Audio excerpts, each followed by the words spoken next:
Shalom Ouvracha, mes chers amis. Aujourd'hui, un petit cours de Kabbalah et qui est très important. Vous savez, il y a plusieurs fois dans la journée qu'on recherche la lumière d'Akadosh Baruch Hu.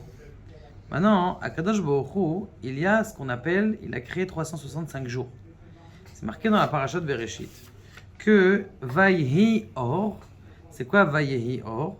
C'est que Akadosh Baruch Hu, il a pris un petit peu de sa lumière et il a séparé en des milliers d'années, c'est 1000 ans, 6000 ans, 1000 ans. Et une fois qu'il les a séparés, chaque jour, il a mis un petit peu de sa lumière dans son jour-là. Maintenant, Kaniré qu'il y a un shoresh, c'est-à-dire il y a une racine de toute cette lumière. Comment est-ce qu'on appelle la racine de toute cette lumière? Le Harizal, il le dit dans le Sha'ar HaKavanot au début. Il dit, lorsque quelqu'un il rentre à la Tfila, eh bien il doit savoir qu'il y a un trésor qui est Ensofi. Comment il s'appelle ce trésor Ensofi? C'est Yoma de Kulu, le jour de tous. Ça veut dire quoi cette lumière Ensofi? Ça veut dire que, on sait très bien qu'Akadosh Baruch Hu, cette lumière, puisqu'il ne pouvait pas nous la donner en un coup, parce que si Akadosh Baruch Hu, il donne toute cette lumière en un coup, on n'existe plus. Donc forcément, il faut que cette lumière, elle se dispatche en plusieurs moments de l'année, en 365 jours. Maintenant, chaque jour, Akadosh Baruch Hu, il renouvelle sa lumière. C'est pour ça qu'il y a un passouk dans Kohelet qui dit Uva Shemesh, qui dit Shemesh Tzedaka ou Marpe. Le Shemesh, le soleil, c'est une Tzedaka et ça guérit. Et on sait très bien qu'il y a une halakha, les Maaseh, qui est marquée dans le Shulchan Aruch qu'il ne faut pas aller voir un malade ni trop tôt le matin, ni tôt le matin, ni le soir. Pourquoi? Il faut aller 2 heures, 3 heures d'après-midi. Pourquoi? Parce que si tu vas tôt le matin, tu dis il a une bonne mine. Et donc tu ne pries pas pour lui. Pourquoi il a bonne mine? Parce qu'il vient de se lever, il est frais. Et Akadosh Baruch Hu, il a envoyé un shefa de refoua dans le monde. Et donc tu vas pas prier pour lui. Si tu vas le soir, tu vas dire celui-là, ça y est en train de partir. Ça sert à rien, il est mort. Tu pries pas pour lui. À quelle heure il faut aller? Quand il est en moment d'être vraiment malade. Ni trop tôt le matin qui est en bonne forme, ni trop tôt le soir qui est en mauvaise forme, qu'il est au milieu. C'est là-bas l'heure. Donc maintenant, le Yoma de Kulhu, c'est ça ce qu'on doit parler. C'est ça ce qu'on doit parler quand on parle à Kadosh Baruch Hu. Et on doit savoir qu'il a un trésor qui est nos limites. Et c'est de là-bas qu'on doit demander. Ça veut dire, le shoresh de tous ces jours-là, de Rahamim, de chaque jour, c'est un jour de Rahamim. Chaque jour, c'est vrai que c'est marqué dans la Gemara que chaque jour, Meruba Klalato Mechavero, que chaque jour c'est une malédiction en plus. Aval Tachles, tu vois bien qu'Akadosh Baruch Hu, il éclaire le monde tous les jours.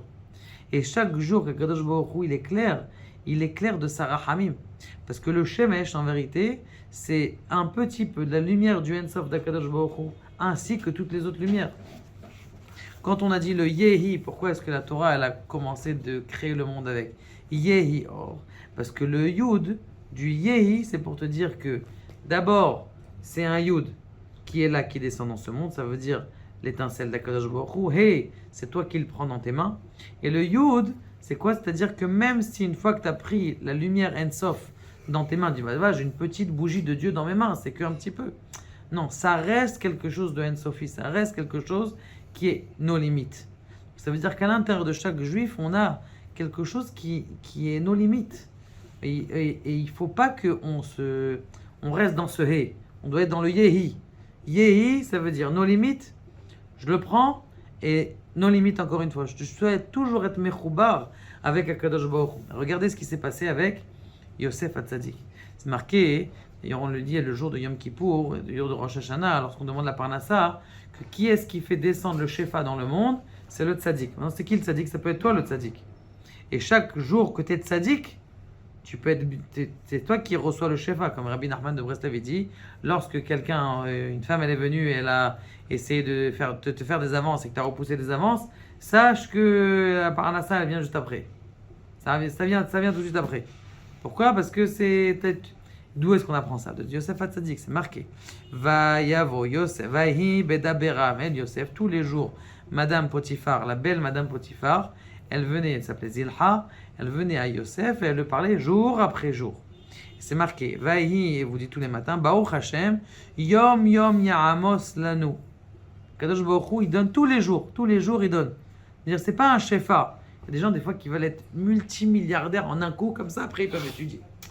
C'est pas ça le derrière du olam. Tu peux demander toutes les semaines, d'avoir beaucoup toutes les semaines, mais pas d'avoir un coup. Parce qu'un coup, d'abord, il n'y a pas de bracha dans un coup. Le loto, c'est pas une bracha, c'est yadoua. En plus, le mot loto, c'est lot, c'est malédiction. Et là, d'avoir tous les mois, ça oui. Ça, tu peux demander à Kadosh Baruch Hu des grosses sommes. Ça, il n'y a pas de problème. Maintenant, Yom Yaramos, pourquoi? Parce que si le jour où tu vas gagner une grosse somme, tu vas oublier Kadosh Baruch Hu. Tu vas dire, oh, ça y est, ce que j'ai besoin, c'est fini. Mais quand tu es... J'espère que ça ne va pas s'arrêter. Bezrat Hashem, ça ne va pas s'arrêter. J'ai, Baruch Hashem, des grosses sommes, je donne, je dis... Ça veut dire que, justement, il a un chef du monde de bracha qui descend chaque jour. Et d'ailleurs, c'est pour ça que tous les jours, on doit prier sur la parnassa. Jusqu'à ce que le Shulchan Aruch ait dit, quand dans la bracha, quand dans la Ashrei Shvetecha, tu as oublié de faire Potea Hatyadecha Masbia Lechol Chay Ratzon, il dit le Rav Rashash, Rav Shalom Sharabi, pas le Rashash, Rav Shalom Sharabi, et descendant, il dit qu'il ne faut pas faire Potea Hatyadecha Masbia Lechol Chay Ratzon. Ça va aller où? Ça ne tient pas là. Il dit il faut Potea Hatyadecha Masbia Lechol Chay Ratzon, il faut que tu l'attrapes dans tes mains. Pas de la blague, hein? C'est un grand mec Koubal qui a dit ça. Poter Hadjetra. Si quelqu'un n'a pas fait la kavana, Poter Hadjetra dans Ashrei Shvetecha, qui recommence. Et en plein milieu de la journée, il dit oh là là, ce matin, dans Ashrei Shvetecha, j'étais déjà au bureau. Eh bien, il doit faire Poter Hadjetra. Je sais que tout l'argent que j'ai, elle vient d'Akadosh Baruch Hu. Pourquoi? Parce que chaque jour, Akadosh Baruch Hu, il te donne. C'est vrai que tu as demandé la parnassa toute l'année et la somme est là toute l'année. Mais que tu ailles prendre ton chèque tous les jours, ça, il faut le faire tous les matins. Kadosh Baruch Hu nous aide, Be'ezrat Hashem, à prendre cette lumière, à Yoma de Kulu, cette lumière du Shoresh d'Akadosh Baruch Hu qui est au-dessus des 365 jours et qui est là en fonction de combien est-ce que je suis tzaddik et qui descend sur moi. Baruch Adonai, l'olam.